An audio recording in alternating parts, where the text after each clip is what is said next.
So maybe a first question would be, give us a state of just your tribes.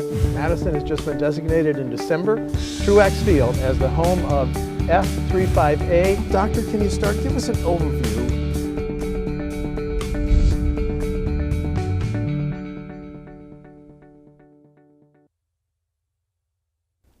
WisconsinEye is in Marshfield, and we're doing a Newsmakers interviews with Republican Representative Rob Swearingen of Rhinelander.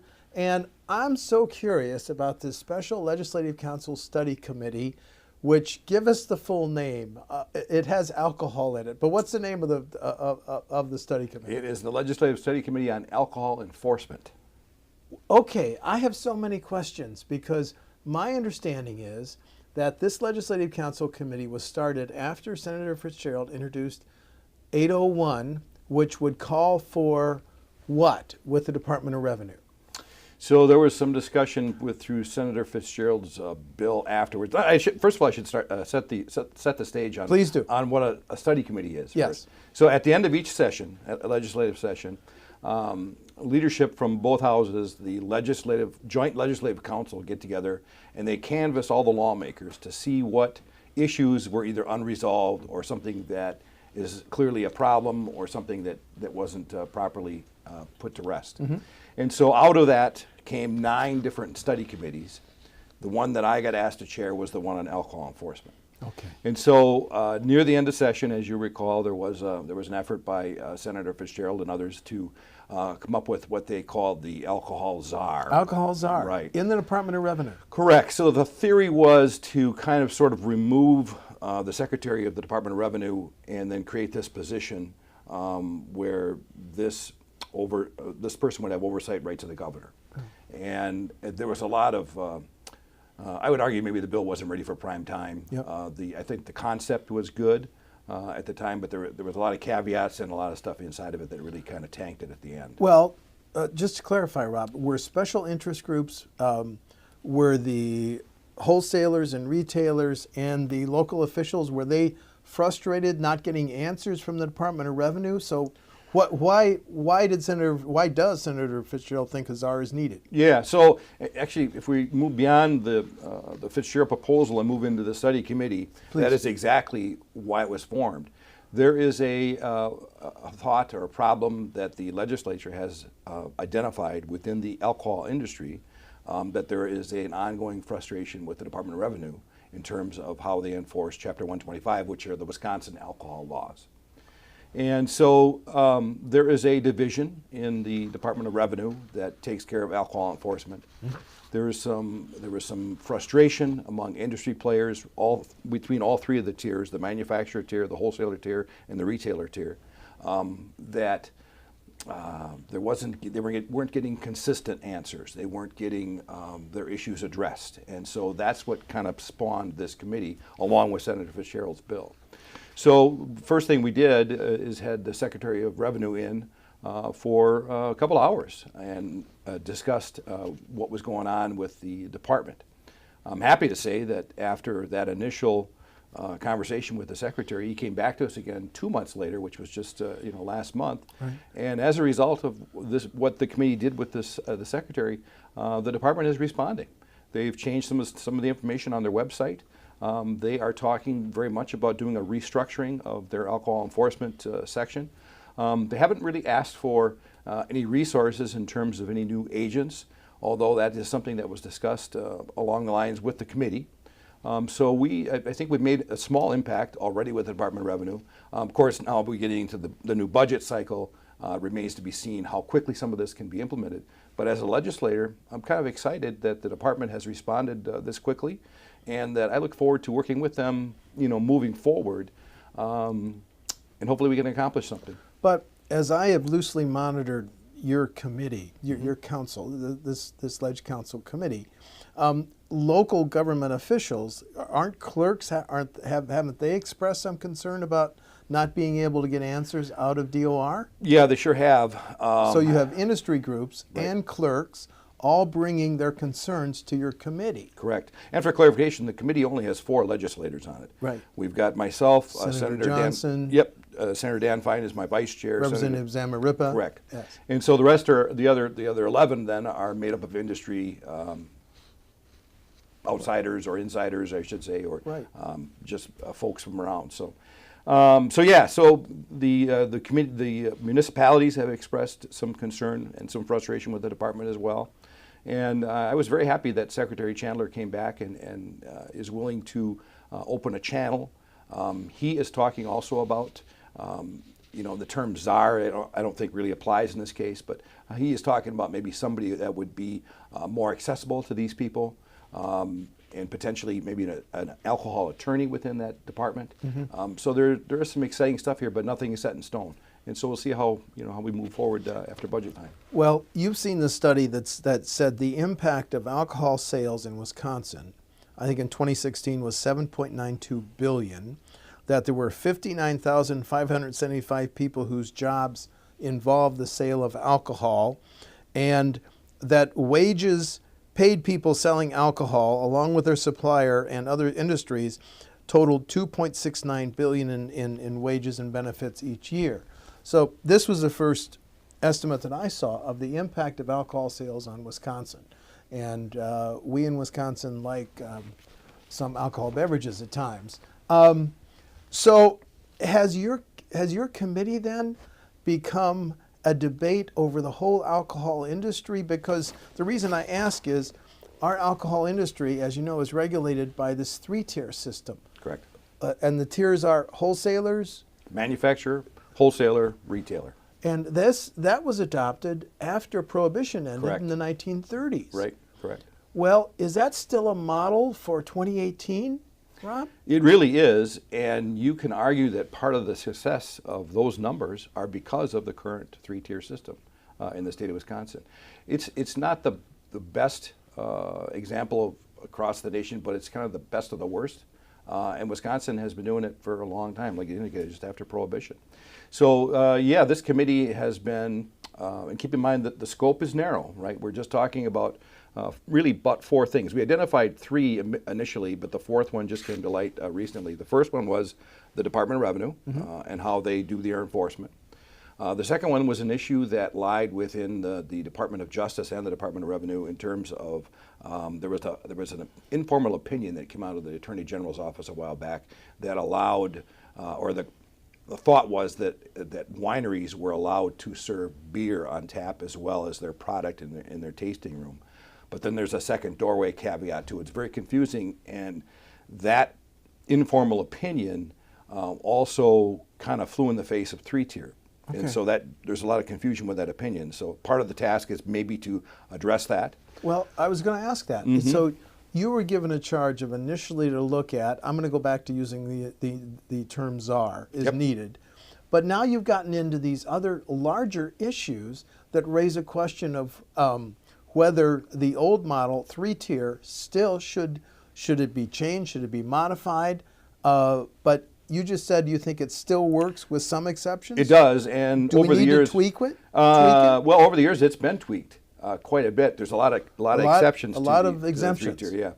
Typically, you can't within three-tier. You're not really allowed to cross-tier. So if you're a manufacturer, you can't be a retailer. And if you're a wholesaler, you can't be a manufacturer. Is that part of the tight house argument? Yeah, right. So that goes back. Goes back when we use beer companies. That's a great example. Back in after Prohibition, if Pabst or Miller would come into your tavern and provide all the refrigeration, for instance, or build the bar, then you were a tied house to Miller or Pabst. So you'd walk in, there might be an M above the door. You know which product you're going to be drinking in that place.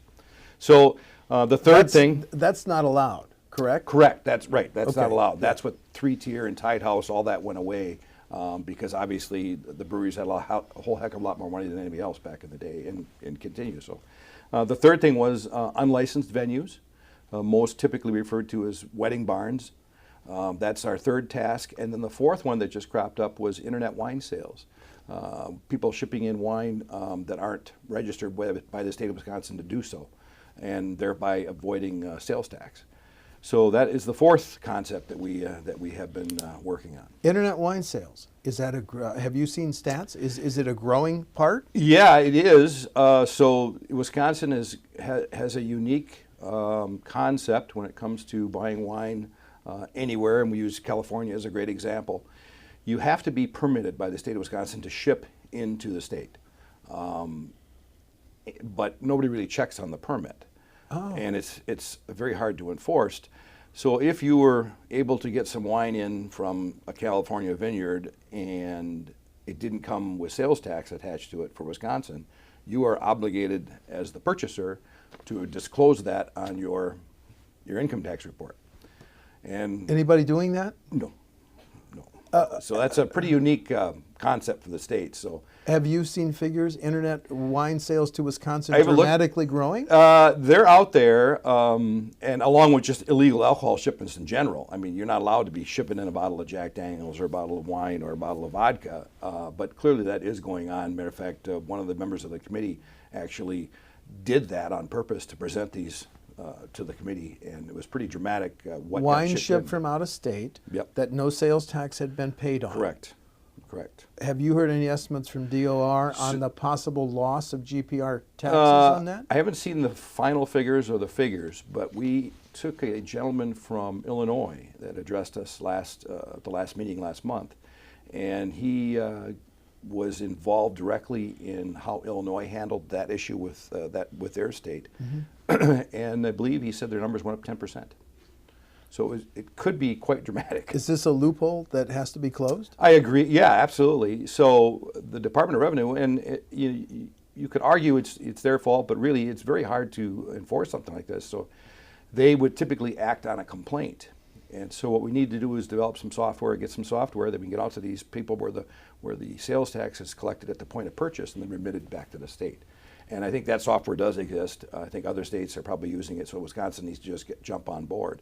And we could be collecting some additional revenue, similar to the Wayfair decision. This could be dovetailed on that type of stuff. So as I have listened to your committee, I haven't listened to it all, but you've had some pretty sharp exchanges.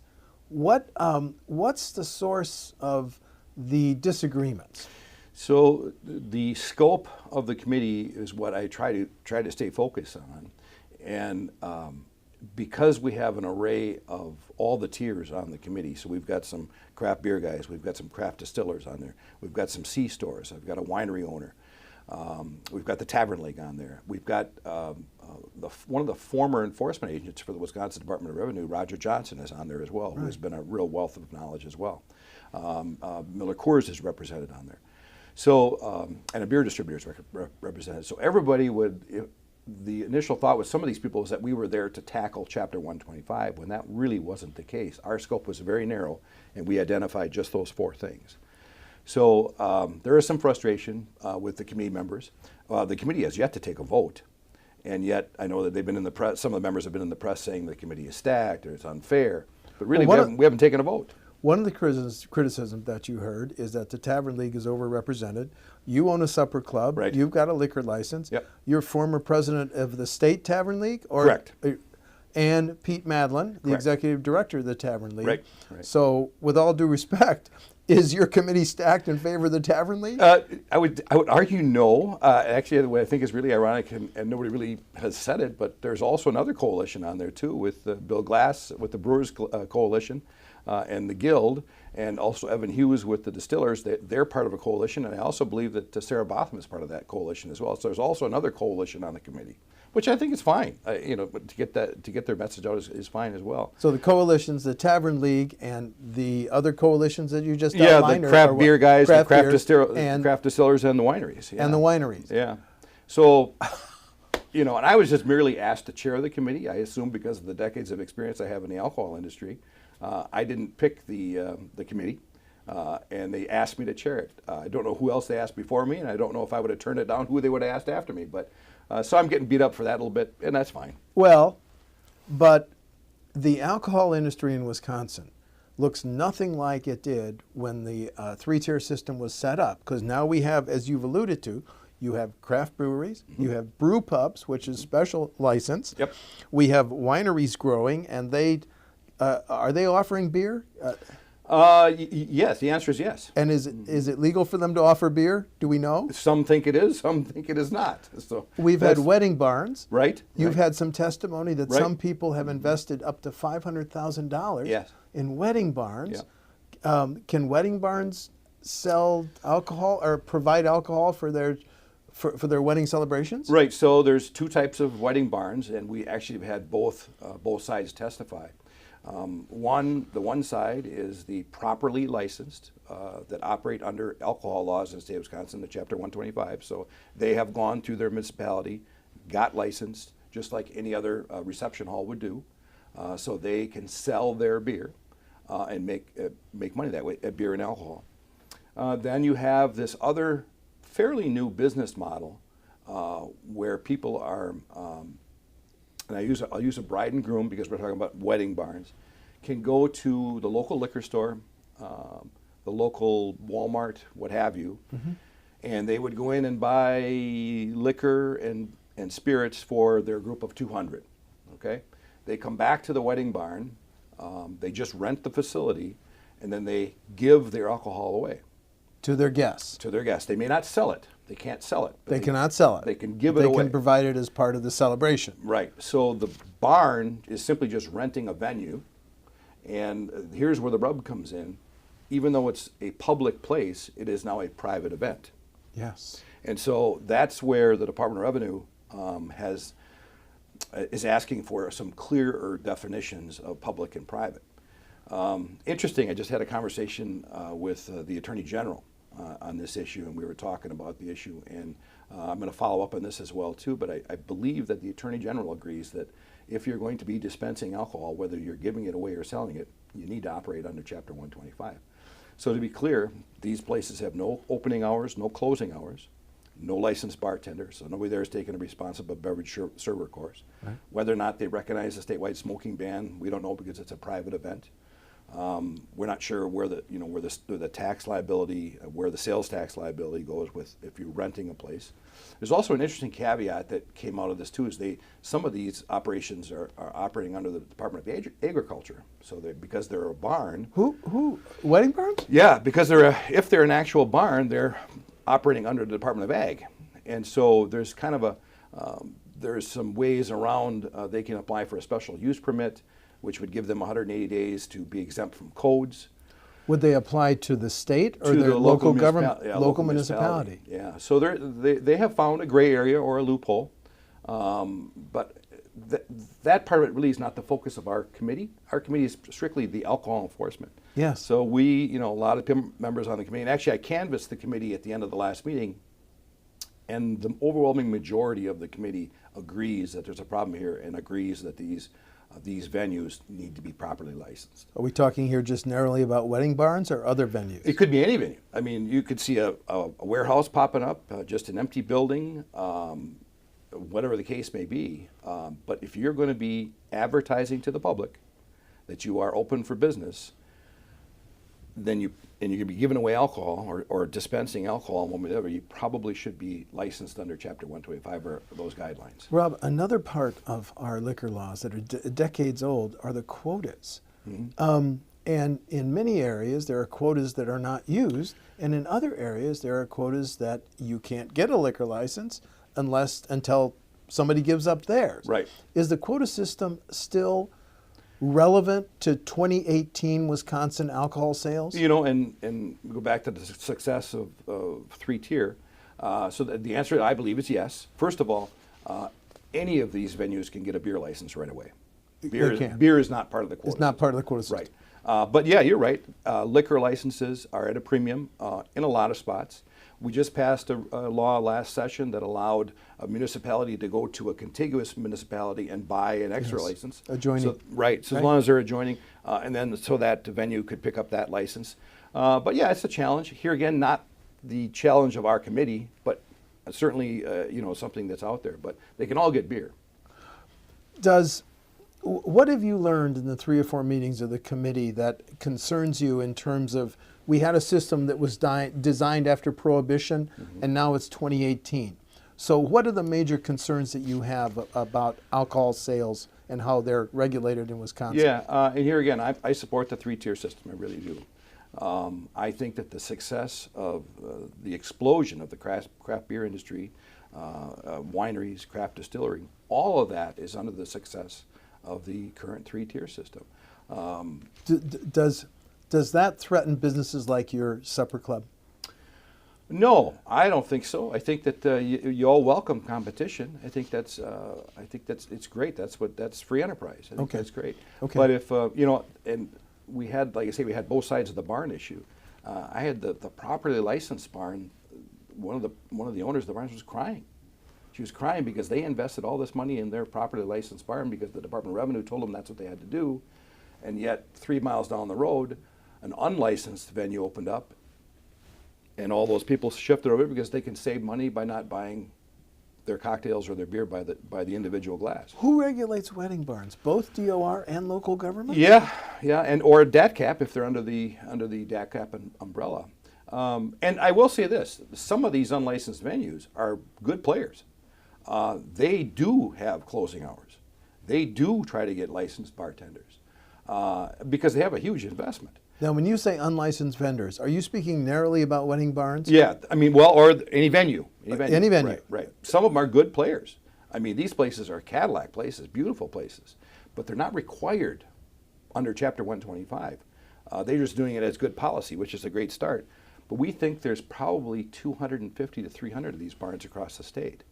And I think there's a lot of bad players out there as well.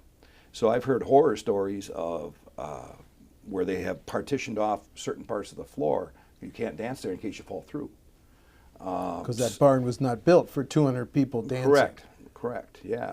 And some of these new barns, of course, never had any livestock or chicken in them. I mean, they're specifically built for these types of events. Okay. So there's good players and bad players. But I think I interrupted you. Go back to the concerns that you have learned chairing this right, committee. Yeah, so the concerns have been big. Some of them have been unwarranted and overblown too.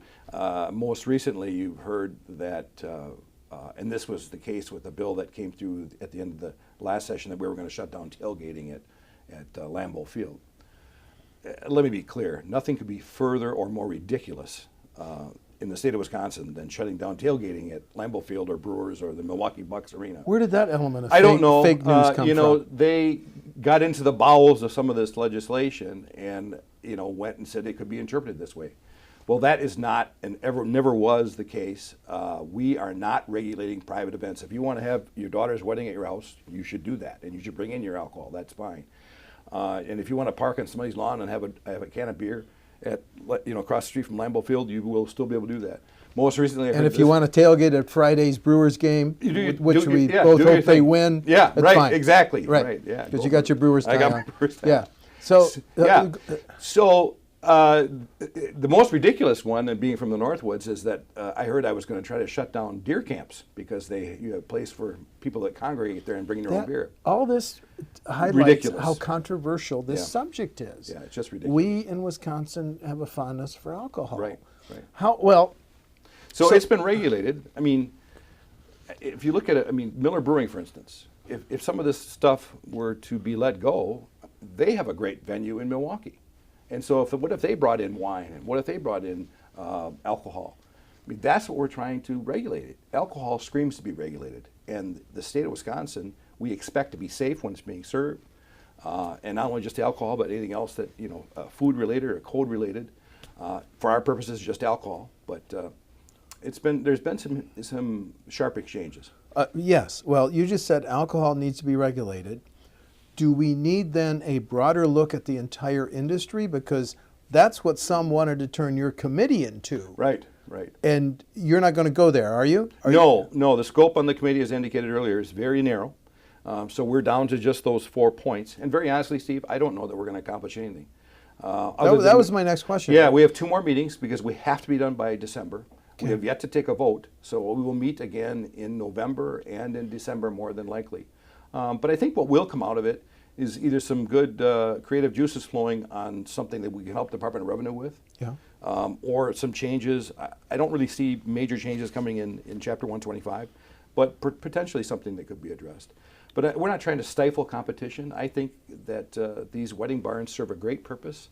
We just think that if they're going to be serving alcohol, they should be doing it under Chapter 125. Go through the 4 concerns again. Yeah, first was the Department of Revenue. Yes. Right, the structure. Your original charge. Correct. The Department of Justice had that kind of a strange opinion. Advisory opinion. Yeah, whether or not wineries could be serving beer without a second doorway. Did DOJ say yes or no? Well, they came out and said if it went to the court of law that it might be interpreted as yes, they can. However, they have to have the second doorway issue, which we think that is not being enforced across the state by the Department of Revenue because the opinion really turned 3-tier upside down. And so the Department of Revenue can't even interpret the opinion. And the opinion isn't law, because it was strictly just an opinion for a client. Advisory. And if we'd asked the question the other way, because we had the lady that actually wrote the opinion testified in front of the committee, if we'd asked the question the other way, the outcome might have been different. So we have these wineries that are serving beer, but we're not quite sure if it's legal or not. Would you like the committee to recommend some legislation clarifying that point? I would love to go back to codify state law before that opinion came out. Okay. In other words, wineries serve wine, breweries serve beer. There are some special caveats and some permits, and that's where Chapter 125 gets. Okay, that's your second concern. That was the Number second.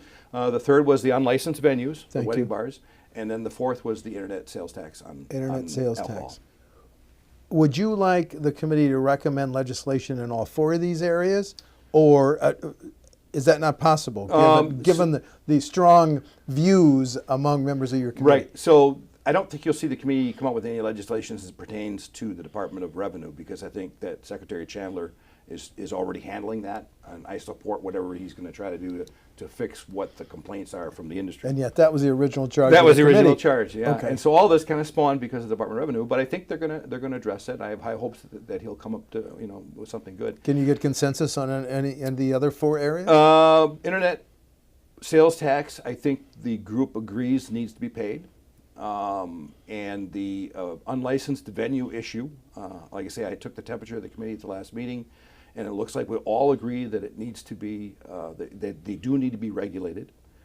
And so we'll see where that goes. And now, like I said, I do need to follow up with the Attorney General to see if he agrees they need to be regulated. And I believe he probably does once we get into it a little bit more. So we'll see what happens. It's an interesting committee. It's been enjoyable. It's been frustrating. And in the end, I don't know that we'll accomplish legislatively anything. But I think that we've got some direction for next session. But the genesis of this was Senator Fitzgerald's SB 801. Mm-hmm. And you've now said you think, now that you've got DOR's attention, you won't need SB 801, correct? Correct. Yeah, I think that the department is already looking at themselves in the mirror, and so because if they do move certain aspects of what was over here into the enforcement part, and these people are talking perhaps with their own attorney, do we need some new agents? Maybe, in terms of enforcement and making sure that everybody's being a good player. And then if there is that one person that would be charged of this division that would report directly to Secretary Chandler. And then I'm just thinking out loud. I don't know if that's what he got in mind, but I'm pretty sure that's the direction they're headed. Although I haven't seen any flow charts or anything in that respect. But 3-tier, crafted after the prohibition was repealed, Yep. is still a working model to yeah. regulate alcohol It sales is. in Wisconsin. Yeah, I believe it's still functional. We have a lot of exceptions over the years, and I think that's here again the explosion in the craft industry and the explosion in wineries is all a direct result. These successes are a direct result of the current 3-tier system. And they don't threaten the Tavern League. No, not at all. Not in my opinion. And like I say, Part of the reason I ask is several years ago I had the lobbyists for the Tavern League tell me that the industry was so hurting, quote, every tavern in northern Wisconsin is for sale, which, is that true? well, I would say that Because of the downturn in the industry? well, but now tourism has come back again too the last several years. But obviously in the north we have peaks and valleys. It's not like in the cities. But we don't. We're not trying to stifle anybody from my perspective in any way. But But what I would love to see stopped are these people that think that we're shutting down tailgating and deer camp and pontoon boat rides and inviting your neighbor over for a dinner. That is just ridiculous. Say it loud. Not going to happen. It's not going to happen. Absolutely. I want to be clear about that. Let's end on that. All right. Republican Representative Rob Swearingen and Rhinelander, who chairs a Legislative Council Study Committee on Alcohol Sales that had a narrow charge and got into a whole discussion of the industry. And you got 2 more meetings? Yeah, 2 more. And you don't know if you're going to be able to, what you'll be able to recommend. Right. Our key word is enforcement. Okay. Thanks so much. You bet. Thanks. Thank you.